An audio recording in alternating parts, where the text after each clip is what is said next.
گلستان. تا پای جانم عشق و ایمانم، من تا ابد فرزند ایرانم،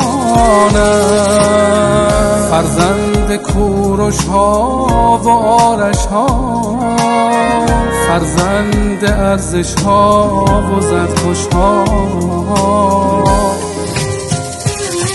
ایرانیم با افتخار، ایرانیم از هر دیار، از هر تبار، ایرانیم هر ذره این خاک اصالت دارد، فرهنگ من رنگ عدالت دارد. ایرانیم با افتخار، ایرانیم از هر دیار، از هر تبار، ایرانیم هر ذره این خاک اصالت دارد، فرهنگ من رنگ عدالت دارد، فرهنگ من رنگ عدالت دارد.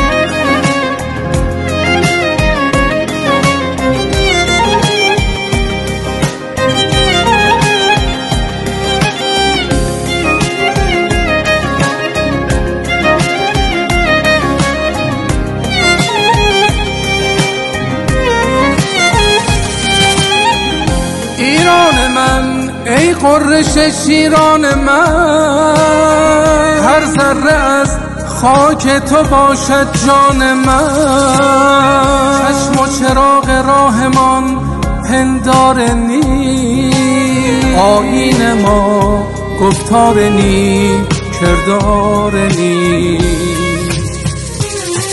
ایرانیم با افتخار، ایرانیم از هر دیار، از هر تبار، ایرانیم هر ذره این خاک اصالت دارد، فرهنگ من رنگ عدالت دارد. ایرانیم با افتخار، ایرانیم از هر دیار، از هر تبار، ایرانیم هر ذره این خاک اصالت دارد، فرهنگ من رنگ عدالت دارد، فرهنگ من رنگ عدالت دارد.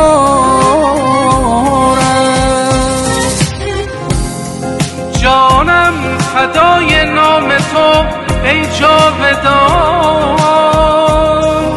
ای وسعتت از آسمان تا بیکران، عشق تو باشد مرجع پیمان من، پاینده مانی تا ابد